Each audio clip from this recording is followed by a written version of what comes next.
Hello, boys and girls. I want to read a significant section out of my book, The Inner Runner, but I don't want to give away too much because obviously I want you to buy the book. But book writing has never been about money for me. It's been about this deep passion that I have that I want to share with you. I want you to feel what I feel and be moved in some way. And so I want to take a few minutes and read the first full chapter of the book. It's only 7 pages long, so it'll only take about 10 minutes. So grab a cup of coffee or perhaps a glass of wine and sit back and relax and enjoy the first chapter of The Inner Runner. Why do we run? It's one of the only things in life I have found to be truly fair. In the couple of years prior to running in the 2008 U.S. Olympic Marathon trials in New York, John Little was training in Kansas City, Missouri, where he was attending law school. He ran 90 to 100 miles per week on a regular basis, once going over 120, and ran twice per day nearly every day, while juggling classes on legal reasoning and civil procedure. His alarm was set for 5:30 a.m. for his morning runs. When his alarm buzzed, John didn't hit the snooze button like so many other people do. Instead, he rolled himself out of bed and fell onto the hardwood floor.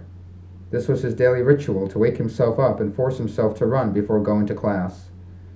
"Once I hit the floor, I knew I would get out of bed," he says, matter-of-factly. It was dark and 20 degrees outside. Why did John do this every day of his life? He certainly didn't need to. He was already on his way to becoming a lawyer.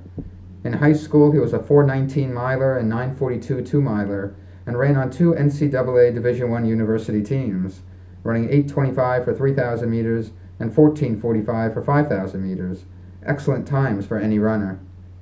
He could have put his running shoes away after graduating college or continued to keep running recreationally to stay fit and sane while spending countless hours in the law library. He certainly didn't need to get up at 5:30 a.m. every day and run more miles than he had ever run before. Why do we run? It depends on whom you ask. If you were to ask someone who doesn't run why we run, he might say, "You're crazy, you shouldn't run, it's bad for your knees." If you were to ask a zoologist why we run, he might say we run because we are animals, and that's what animals evolved to do. Running is essential to an animal's life. Animals run to hunt. They run because they're being hunted. They run to play. They run out of panic. And they even run to flirt with and show off to other members of their species. The zoologist may be right. On playgrounds across the country, human animals show off their speed as boys and girls race each other during recess. If you were to ask a physiologist why we run, he might say we run because we have running bodies, running hearts, running lungs, running muscles, running bones, running glands. Without a long ancestry of running, these bodily structures would not be what they are and would not function as they do. Homo sapiens is a land animal. Throughout a long racial history, Homo sapiens has had to depend upon himself whenever he wanted to go somewhere, and sometimes he wanted to go somewhere in a hurry. He had to run, and by running he became a man who runs. Had he stuck to walking, he would now be quite physically different. His heart never would have reached the maximum stroke volume of 200 milliliters of blood per beat, nor the maximum rate of 190 or more beats per minute that a trained young adult runner's heart can reach. His muscles never would have developed the 60,000 miles of capillaries that surround them like intricate spider webs to deliver oxygen. His lungs never would have developed such a thin wall over such an enormous area to become the perfect medium for oxygen and carbon dioxide gas exchange. His eccrine glands never would have developed into such efficient sweat producers that enable rapid evaporation and the ability to stay cool in very hot environments.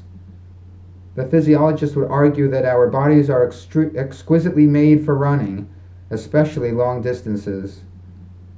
If you were to ask an overweight person why we run, he might say we run because it's the best way to burn calories and lose weight. And he'd be right.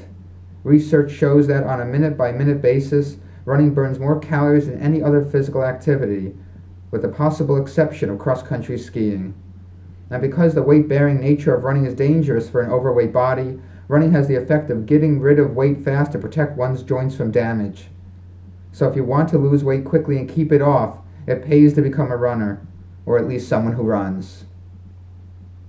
If you were to ask a historian why we run, he might say we run because running is deep in our social history.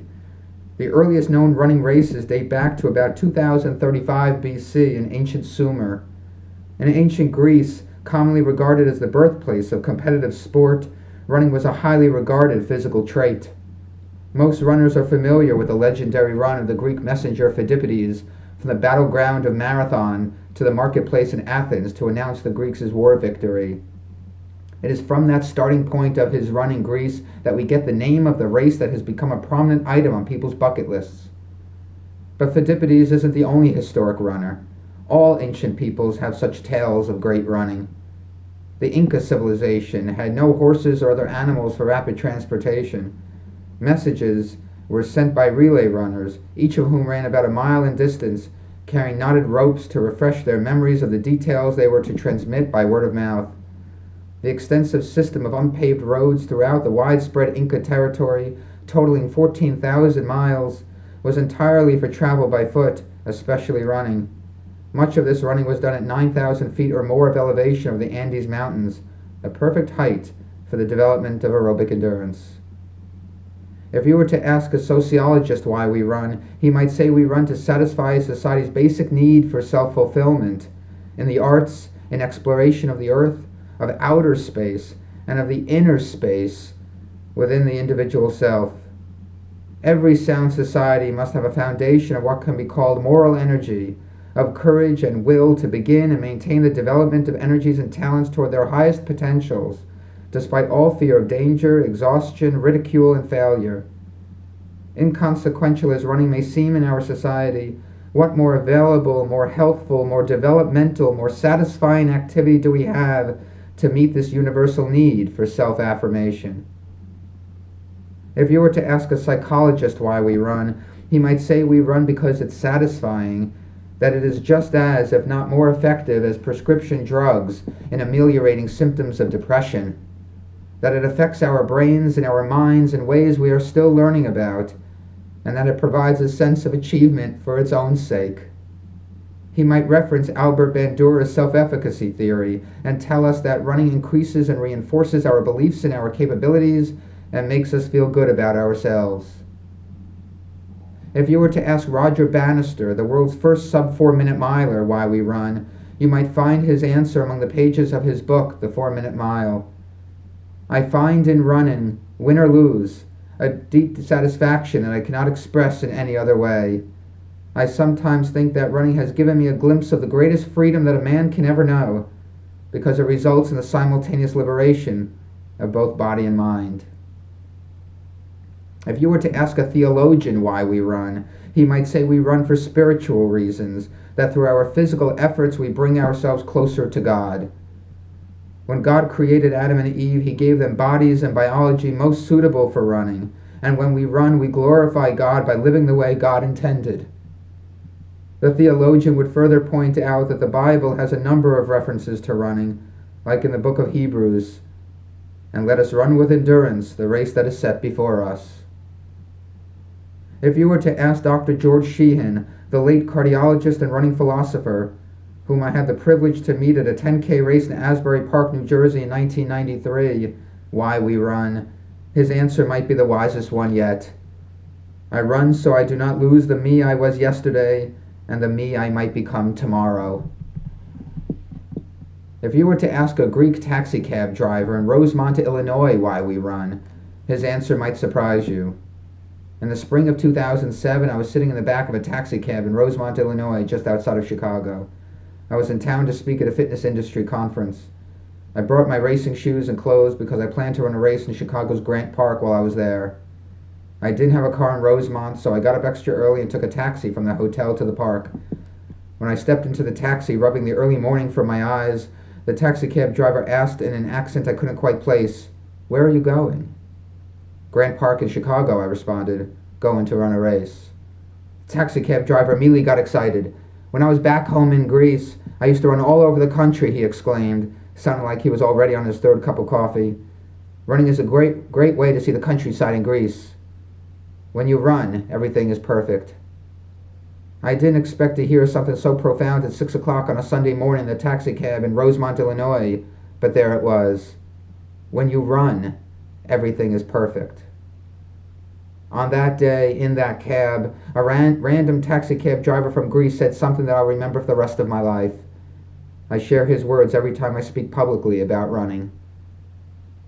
If you were to ask John Little, the Olympic trials running law student, who woke himself up every day with a roll out of bed and onto the hardwood floor, why we run, he would say, I run because it is one of the only things in life I have found to be truly fair. No amount of money or political or family connections can buy fitness or running success. I run because I enjoy it. I enjoy seeing my body improve. I enjoy listening to my body while I run. I enjoy the soulful feeling I get after a hard effort. I run because I love it.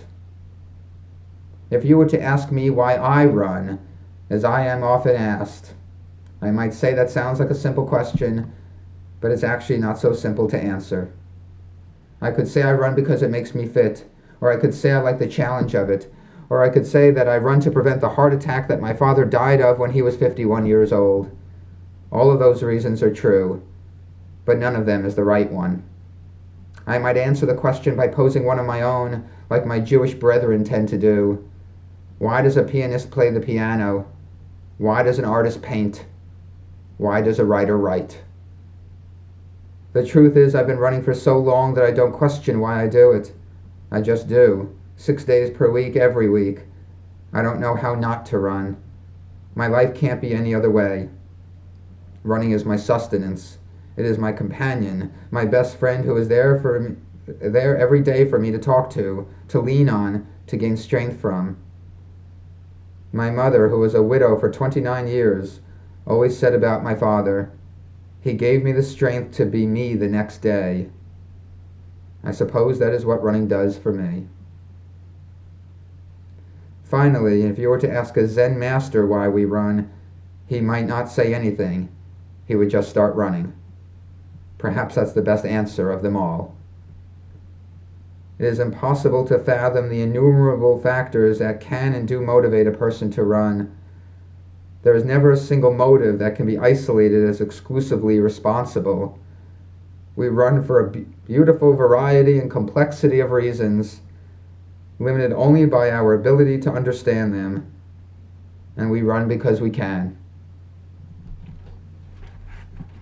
I really hope that you get the book and read the people's stories in it and read all of the philosophy and the emotional parts of this and let it touch you. Let it feel what I feel, because it is a great feeling, and it is this deep passion that I found when I was a kid, and I'm never going to let it go. So please get the book, The Inner Runner, Running to a More Successful, Creative, and Confident You. Buy it on Amazon or Barnes & Noble, or wherever books are sold. Enjoy.